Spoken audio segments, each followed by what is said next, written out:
सुप्रभात दोस्तों, मैं नाड़ी वैद्य गजेंद्र पालीवाल आपका अपने YouTube चैनल में स्वागत करता हूं। इस वीडियो के माध्यम से आप जानेंगे कि भोजन संबंधी नियम क्या होते हैं और ये क्यों ज़रूरी होते हैं। भोजन के नियम नाम से हम एक श्रृंखला बना रहे हैं जिसमें कि हम 5-5 नियम करके आपको सारे भोजन के नियम बताएंगे, सावधानी बताएंगे, जिनको देखकर आप भोजन के नियमों के बारे में जानेंगे और अगर आपसे कोई त्रुटि हो रही है तो आप उसमें सुधार करेंगे। उम्मीद करता हूँ ये श्रृंखला आपके लिए बहुत काम आएगी। दोस्तों, हमारा प्रयास आपको कैसा लग रहा है आप कमेंट कर कर ज़रूर बताना। तो चलिए शुरू करते हैं भोजन के नियम श्रृंखला के पहले वीडियो को। देखिए, पिछले वीडियो में हमने बात करी थी वात, पित्त और कफ की। पित्त यानी अग्नि।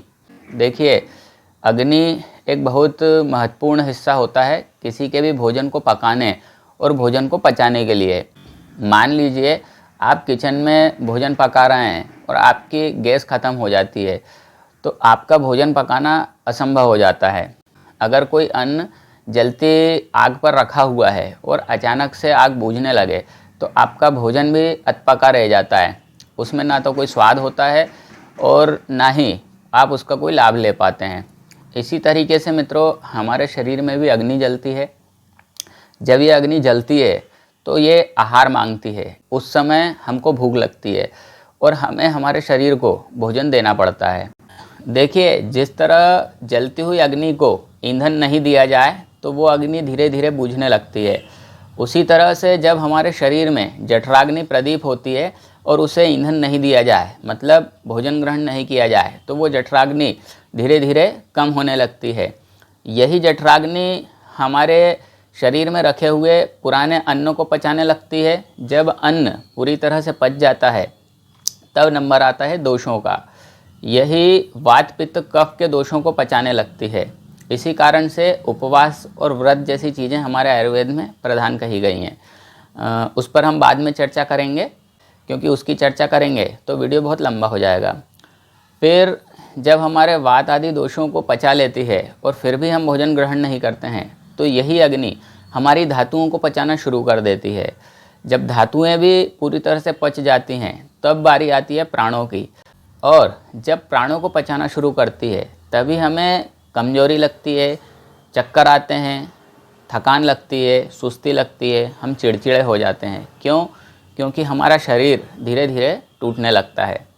कहने का मतलब ये है कि जिस समय आपको भूख लगती है उस समय आपको अपने भोजन को ग्रहण करना चाहिए, और अगर आप ये नहीं करते हैं तो ये मान के चलिए कि आपकी अग्नि धीरे धीरे बुझने लगेगी। और अगर अग्नि के बुझने पर आप भोजन ग्रहण करते हैं तो फिर आपको कई सारी समस्याएं होंगी। आपका भोजन प्रॉपर पचेगा नहीं। जैसा कि आग बुझने पर भोजन पकता नहीं है, उसी तरीके से हमारे शरीर की अग्नि कम होने से हमारे पेट में गया भोजन भी पचता नहीं है। तो दोस्तों, ये एक नियम ये है। तो इसके माध्यम से मैं आपको ये बताना चाहता हूँ कि अगर आपको भूख लगती है तो आप प्रॉपर डाइट को प्रथम स्थान दें, सारे कार्यों को छोड़ें और सबसे पहले भोजन को ग्रहण करें। जो व्यक्ति भूख लगने पर भोजन ग्रहण नहीं करता है, उसकी जठराग्नि कम होने लगती है, उसे कई तरह की समस्याएं पैदा होती हैं। हमारी आंखें कमज़ोर होने लगती है, हमारा शरीर टूटने लगता है और हमारे स्किन में एक रूखापन आना शुरू हो जाता है। अब हम बात करते हैं दूसरे नियम की। आयुर्वेद के अनुसार दूसरा नियम कहता है कि हमें नियत समय पर भोजन करना चाहिए। जब हम नियत समय पर भोजन करते हैं तो जो हमारी जठर अग्नि होती है, ये पहले से खाए हुए भोजन को आसानी से पचा लेती है और अगले भोजन के लिए अपने आप को तैयार कर लेती है, जिससे कि हम अगला भोजन अच्छी तरह से ग्रहण कर पाते हैं।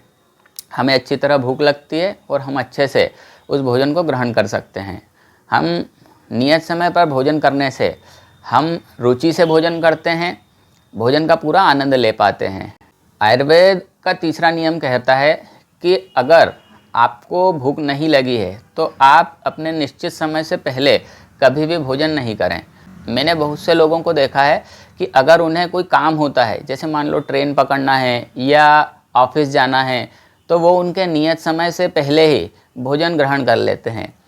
आयुर्वेद के अनुसार अगर आप अपनी जठराग्नि के प्रदीप होने से पूर्व भोजन ग्रहण कर लेते हैं तो आपको कई तरीके की समस्याएं होती है, जिसमें अजीर्ण होना, कॉन्स्टिपेशन होना, गैस्ट्रिक ट्रबल होना, डकार आना, पित्त बढ़ना, मुंह से गंदी स्मेल आना, इस प्रकार के बहुत सारे रोग आपको आपके शरीर में देखने को मिलेंगे। इसके लिए आयुर्वेद हमेशा निश्चित समय पर भोजन करने को महत्व देता है।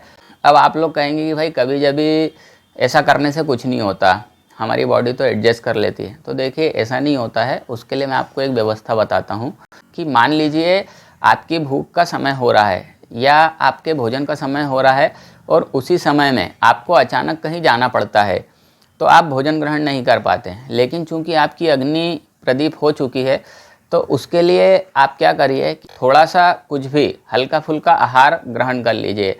उसमें आप परमल खा सकते हैं या आहार में आप एक रोटी खा सकते हैं। आप भरपेट भोजन मत करिए। उससे होगा ये कि आपकी जठराग्नि को कुछ ईंधन मिल जाएगा और आप कुछ समय में अपना कार्य करके आप वापस पुनः आके अपना भोजन ग्रहण करेंगे, तो आपको अपच की, अजीर्ण की और अनियमित समय पर भोजन करने के दुष्परिणामों से छुटकारा मिल जाएगा।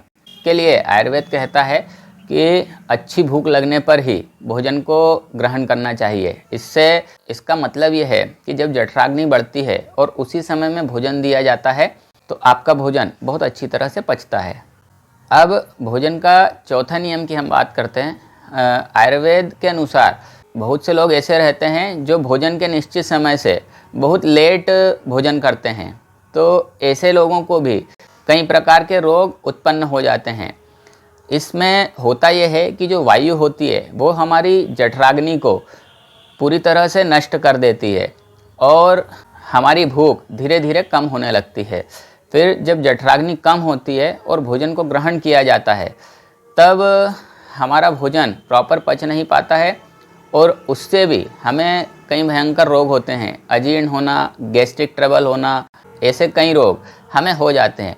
ये उसी तरह है कि आपने भोजन को गैस के ऊपर रखा है, लेकिन गैस की अग्नि इतनी मंद है कि आपका भोजन पूरी तरह से पकेगा नहीं।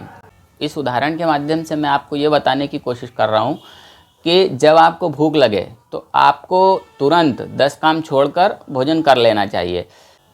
किसी भी तरीके से भोजन के टाइम को टालना कोई अक्लमंदी का काम नहीं कहलाता है। अब मैंने ऐसे भी बहुत से लोगों को देखा है जो जब भूख लगती है उस समय चाय पीते हैं और भूख को टालते रहते हैं। तो ये एक बहुत ख़राब प्रक्रिया है। इस प्रक्रिया को अगर आप अपने जीवन में दोहरा रहे हैं तो आप इसे बंद करें, क्योंकि भूख के समय पर चाय को पीना कई सारे रोगों को पैदा करता है। अब मान लीजिए कि अगर आपके साथ इस प्रकार की कोई स्थिति बनती है कि मान लीजिए आपका भोजन का समय 12 बजे का है और आप 1 बजे तक भोजन नहीं कर पाए, 2 बजे तक भोजन नहीं कर पाए। अब ऐसे लोग जो अक्सर अपने व्यापार के कारण या अपने किसी ऑफिशियल मीटिंग के कारण या किसी भी कारण से अपने भोजन के समय को निश्चित टाइम पर ग्रहण नहीं कर पाते हैं, उन लोगों के लिए उन्हें क्या करना चाहिए कि मान लीजिए उनका भोजन का समय 12 बजे का है और वो किसी कारणवश लेट हो रहे हैं।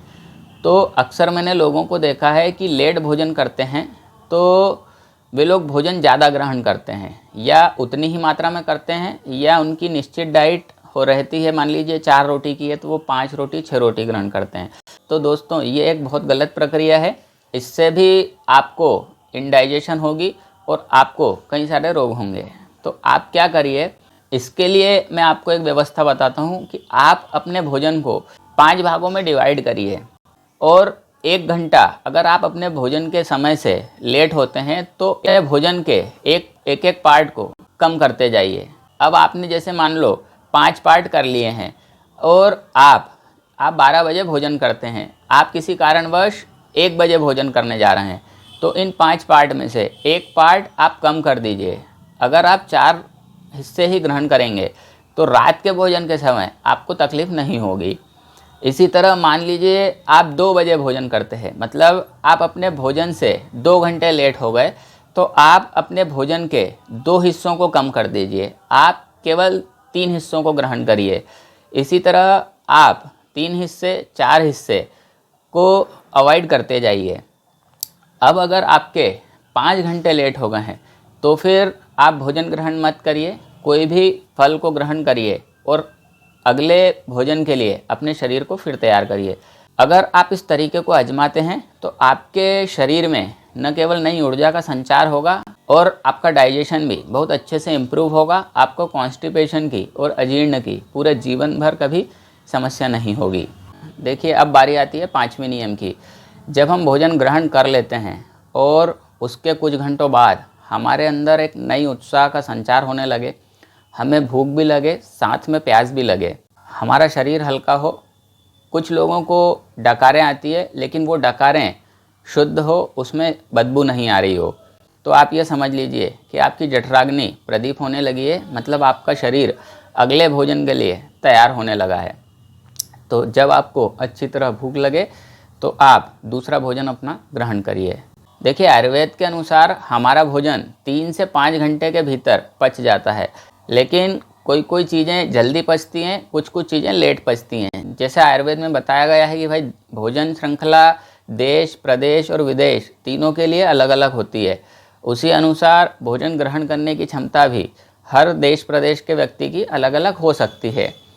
कुछ लोग भारी भोजन करते हैं, जैसे आप दाल बाटी, बाफले, चूरमा या मांस, मटन, मुर्गा, मच्छी इस टाइप का भोजन ग्रहण कर रहे हैं तो इसको 4 से 5 घंटे से ज़्यादा लगेंगे। वहीं अगर आप दाल चावल, खिचड़ी, थूली, दलिया ग्रहण करते हैं तो आपका भोजन 3 घंटे से भी कम समय में पच जाएगा।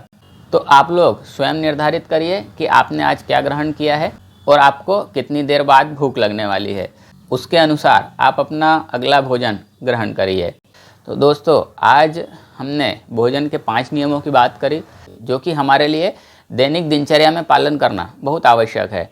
दोस्तों, अगले वीडियो में हम इसी से संबंधित और आपको कुछ नियम बताएंगे, तो आप इस बारे में अगर और जानना चाहते हैं तो हमारी श्रृंखला में बने रहिए। दोस्तों, उम्मीद करता हूँ इस जानकारी ने आपके लिए कुछ वैल्यू ऐड की होगी, और अगर वैल्यू ऐड की है तो दोस्तों चैनल को सब्सक्राइब करें, लाइक करें, कमेंट करें और शेयर करें। Thank you.